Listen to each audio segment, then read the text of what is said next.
semangat dari tagline yang selalu digaungkan oleh Pemprov Jawa Barat adalah Jawa Barat juara lahir batin melalui kolaborasi dan juga inovasi. Tapi tantangan yang harus dijawab oleh Provinsi Jawa Barat adalah bagaimana cara provinsi ini untuk bisa mengedukasi masyarakatnya, mengubah mindset masyarakatnya, terus memahami pentingnya literasi digital. Dan ini barangkali merupakan tantangan Pemprov Jawa Barat untuk bisa ditaklukkan. Bapak, kalau kita berkaca dan juga membandingkan masyarakat Jawa Barat, karakteristiknya tentu berbeda dengan masyarakat yang ada di Provinsi DKI Jakarta contohnya. Mereka rata-rata sudah melek teknologi. Nah, sedangkan di kita, data yang diperoleh adalah dari 27 kabupaten kota yang ada di Provinsi Jawa Barat, 12%-nya blank spot. Nah, bagaimana menanggulangi hal tersebut? Ya, memang ini tidak terlepas dari political will ya. Karena mau tidak mau yang namanya pembangunan sistem informasi itu terkait dengan anggaran. Walaupun sumber anggaran itu banyak, tetapi kita harus nilai itu juga dari berapa sih sebenarnya dialokasikan oleh APBD Jawa Barat.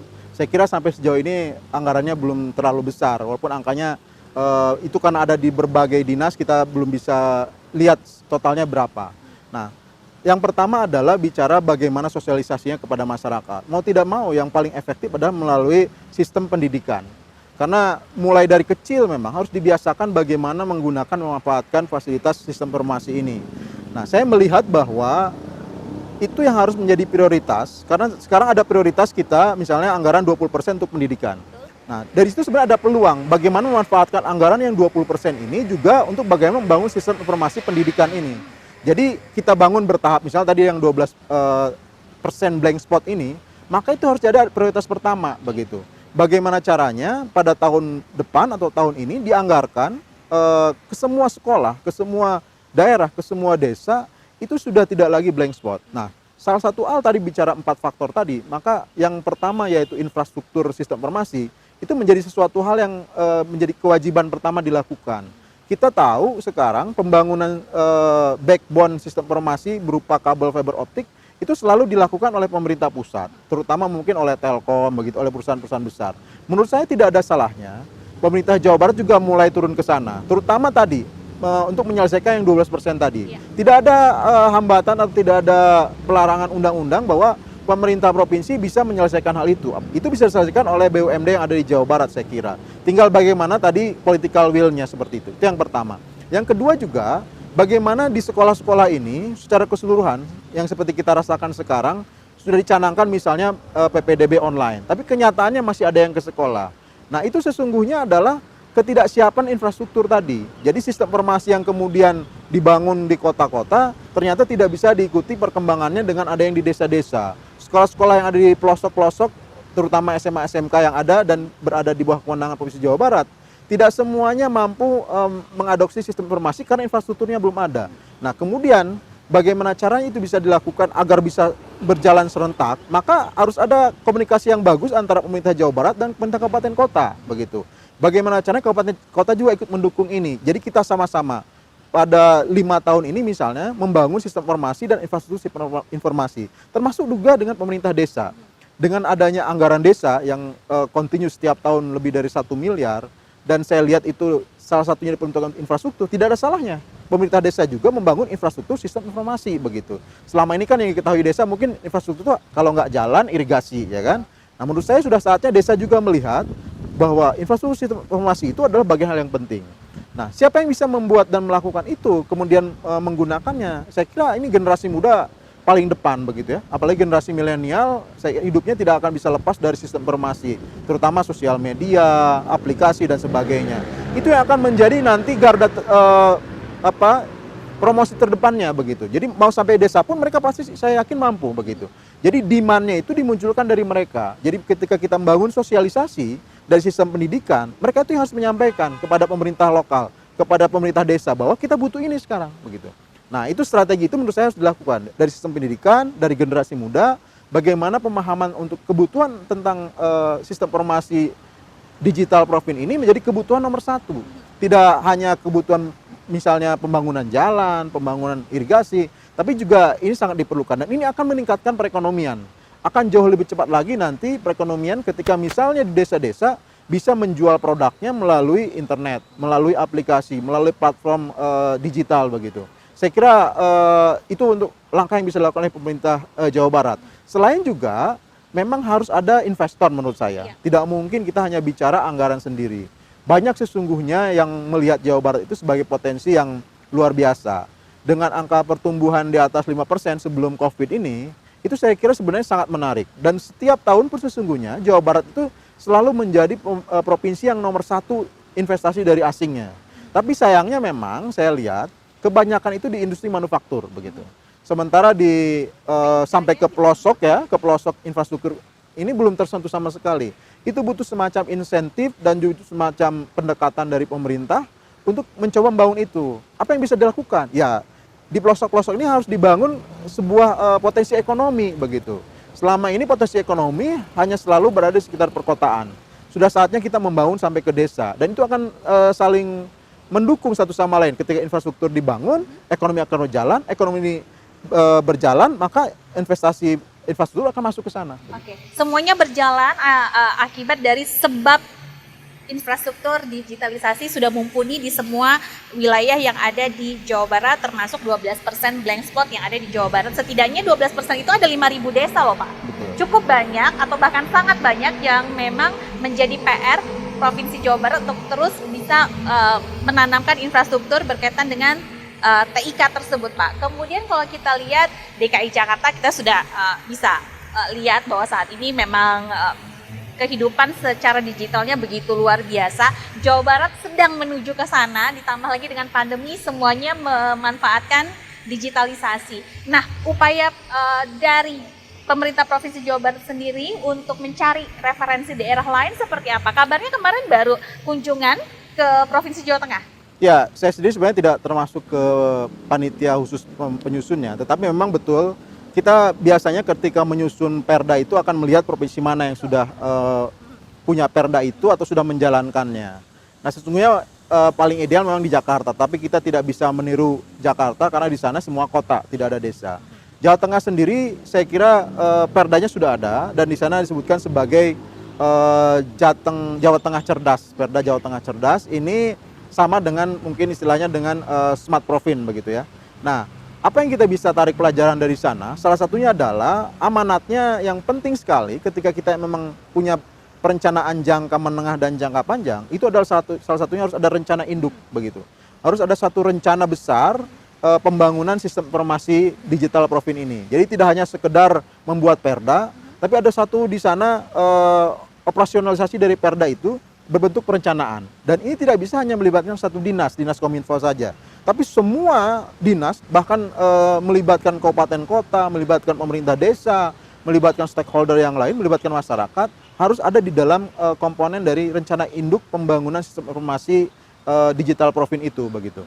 Nah, sejauh ini memang belum ada, bahkan di Indonesia pun rencana induk ini belum ada saya lihat, belum dibentuk sehingga memang kita belum bisa melihat seperti apa sesungguhnya rencana induk pembangunan sistem informasi ini. Tapi tidak salahnya menurut saya Jawa Barat paling depan begitu. Kita punya banyak sumber daya manusia yang canggih, sumber daya manusia yang maju, kampus-kampus yang terbaik di Indonesia, yang saya kira akan sanggup membuat rencana induk itu lebih dahulu dibandingkan pemerintah pusat sekalipun. Oke, berarti konsep peta helixnya juga dapat ya Pak di konsep ya, ini? Seharusnya karena begini, karena fungsi dari digital Provin tadi adalah bagaimana mempermudah masyarakat, mengefisiensikan kehidupan masyarakat, meningkatkan kesejahteraan masyarakat pada akhirnya, sehingga tidak mungkin itu kita lepaskan dari kepentingan masyarakat. Kalau kita membangun satu aplikasi misalnya untuk para pedagang pasar sebagai contoh, ya mau tidak mau kita harus libatkan mereka. Kebutuhan mereka apa yang harus ditampung dalam bentuk aplikasi. Kemudian juga dari sisi pembelinya misalnya, apa yang diinginkan oleh pembeli ketika dia ingin mengakses aplikasi yang diberikan pelayanan kepada pedagang pasar begitu. Nah, dua sisi ini saja sudah dua stakeholder yang berbeda. Nah, saya kira memang penting sekali melibatkan sebanyak mungkin stakeholder ada, termasuk misalnya media massa. Karena selama ini kan saya lihat media online misalnya memberikan informasi sangat banyak, tetapi masyarakat itu tidak bisa memilah. Misalnya dia sebagai guru, kebutuhan dia informasi dari media massa adalah tentang pendidikan misalnya. Nah, bagaimana itu disediakan secara lebih efisien? Ini terkait apa? Kalau kita belajar ke negara maju, di Jepang itu sudah ada yang namanya Life 5.0. Itu bagaimana caranya informasi dipilah itu tidak hanya, jadi kalau 4.0 itu kita memperoleh banyak informasi. Tapi ketika 5.0 itu informasi itu hanya yang memang bermanfaat buat kita. Sudah diklasifikasikan. Sudah diklasifikasikan begitu. Oke. Semua stakeholder turut mewujudkan digital Provinsi Jawa Barat. Tentunya bukan hanya 1-2 stakeholder saja yang tadi sudah disebutkan Pak Yunandar. Semua stakeholder sebanyak-banyaknya harus bisa bekerja sama. Tapi yang paling besar peranannya adalah Kominfo barangkali ya Pak ya? Ya, saya kira ini memang perlu dievaluasi soal posisi Kominfo karena bentuknya kan dinas ya. Kalau dinas artinya dia itu bagian dari pemerintahan yang punya punya kewenangan di wilayahnya sesuai dengan aturan perundang-undangan. Nah, menurut saya yang lebih tepat karena ini berkaitan dengan kinerja Provinsi Jawa Barat, berkaitan dengan sistem digitalisasi yang tidak hanya berada di Kominfo, maka seharusnya semua dinas itu sudah wajib menggunakan digitalisasi. Sudah wajib melaksanakan rencana induk tadi kalau sudah jadi, dan wajib melaksanakan perda ini. Jadi bukan hanya Kominfo saja. Kominfo itu peranannya mungkin akan lebih spesifik misalnya dalam pengelolaan back office-nya, sistem informasi di belakangnya. Bukan misalnya aplikasi justru sektoral sifatnya. Kemudian juga akan lebih cocok lagi misalnya mengelola analisis statistiknya begitu. Karena di sana yang punya kewenangan untuk analisis statistik sekarang. Tetapi yang lain-lain itu juga harus punya kemampuan bagaimana memanfaatkan dinas yang lain, maksud saya, memanfaatkan digital Provin ini menjadi satu sistem yang mempermudah kinerja mereka dan mempermudah pelayanan kepada publik. Nah, mungkin akan lebih tepat atau lebih cocok Kominfo ini sesungguhnya menjadi sebuah badan, bukan menjadi dinas begitu. Kalau badan sifatnya dia mengkoordinir semua, dia memfasilitasi semua dan bisa berdampak ke semua begitu. Jadi sebaiknya berbentuk badan ya Pak ya, bukan dinas lagi. Nah, kita coba lihat bagaimana progres dan juga proses Raperda Kominfo berkaitan dengan digitalisasi provinsi yang khususnya memang ingin sekali diwujudkan oleh Provinsi Jawa Barat. Satu pertanyaan saya terakhir untuk Pak Yunandar, tentunya besar harapan kita semua sebagai masyarakat Jawa Barat ingin sekali provinsi ini terus maju dan tetap nomor 1, tentunya dengan memanfaatkan tadi sistem informasi yang ada. Sistem informasi tidak hanya berhenti sehari, pasti setiap detiknya selalu berkembang. Mengejar ketertinggalan tersebut seperti apa? Dan saya percaya masyarakat Jawa Barat tidak akan pernah tertinggal. Baik, ya memang ini yang paling penting. Kalau tadi saya bicara misalnya big data, IoT ya, Internet of Things, kemudian sistem-sistem blockchain dan sebagainya, itu sesuatu yang di negara maju bahkan mereka sudah menjadi keseharian begitu. Sementara di kita untuk menggunakan big data saja masih hal yang asing begitu, yang belum bisa. Ini penting sekali bagaimana kita melakukan lompatan ke depan. Nah, kita tidak bisa mengikuti apa yang belum kita lakukan begitu saja tanpa kita melihat sebenarnya kondisi sekarang seperti apa. Misalnya begini, sekarang kebutuhan untuk masyarakat bertransaksi di era COVID ini adalah secara online. Nah, sementara kita big data saja belum punya. Marketplace saja mungkin yang punya hanya sekarang dikuasai oleh perusahaan-perusahaan asing begitu. Maka bukan berarti kita harus membuat big data dulu, membuat marketplace dulu, tidak begitu. Tapi langsung masuk ke dalam sistem yang sudah ada, di dalam sistem ekonomi digital ini, tetapi diberikan ke modal kemampuan kepada SDM-SDM yang ada, sehingga mampu berbicara secara signifikan di sana, bisa memperoleh manfaat secara optimal di sana begitu. Nah, bisa jalan dengan itu, maka kita harus kembangkan sistem digital Provin ini, sehingga tidak kemudian selangkah demi selangkah dan pada akhirnya tidak bisa mengejar yang ada di negara maju. Kita harus langsung mengadopsi ke sana. Kita harus langsung mengadopsi Internet of Things, mengadopsi blockchain begitu dalam kehidupan masyarakat ini. Karena saya yakin ketika generasi berganti nanti, mungkin kalau yang generasi seangkatan saya dan ke atas agak sulit beradaptasi dengan perkembangan teknologi. Tapi kalau kita lihat anak-anak kita sekarang, adik-adik kita, itu sangat mudah sekali mereka menggunakan teknologi informasi ini. Belajarnya sangat cepat saya lihat. Jadi ya menurut saya kita harus langsung lompat. Bagaimana itu caranya? Ya harus ada di sekolah-sekolah. Bagaimana sekolah segera mengenalkan kepada anak-anak kita ini, kepada remaja-remaja, kepada anak-anak SD, itu apa sih sebenarnya big data? Manfaatnya apa? Apa itu Internet of Things? Seperti apa pemanfaatannya di kehidupan nyata begitu? Kemudian bagaimana menggunakan blockchain dan bagaimana mereka didorong untuk punya keinginan untuk menjadi bagian dari ekonomi digital.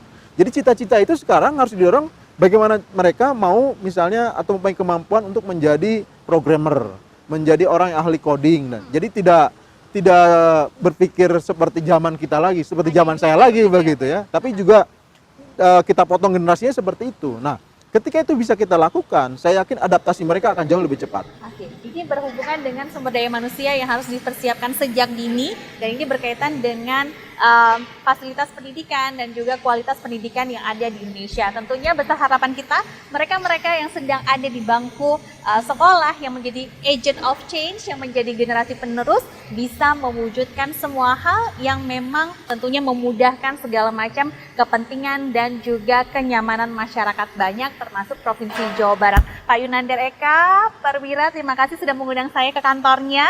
Dan Sama-sama, semoga betul. tema kali ini bisa kita angkat dan juga bisa membuka mindset pemirsa di rumah berkaitan dengan literasi digital yang tentunya sangat penting untuk kita kuasai dan juga kita ketahui berkaitan dengan mewujudkan Provinsi Jawa Barat yang akan menjadi digital province. Sekali lagi terima kasih Pak Sama-sama, Eka. terima kasih.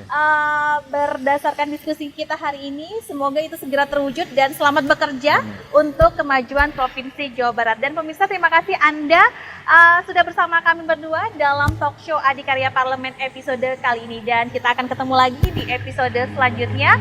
Terima kasih. Saya Krisanti pamit. Wassalamualaikum warahmatullahi wabarakatuh. Sampai jumpa.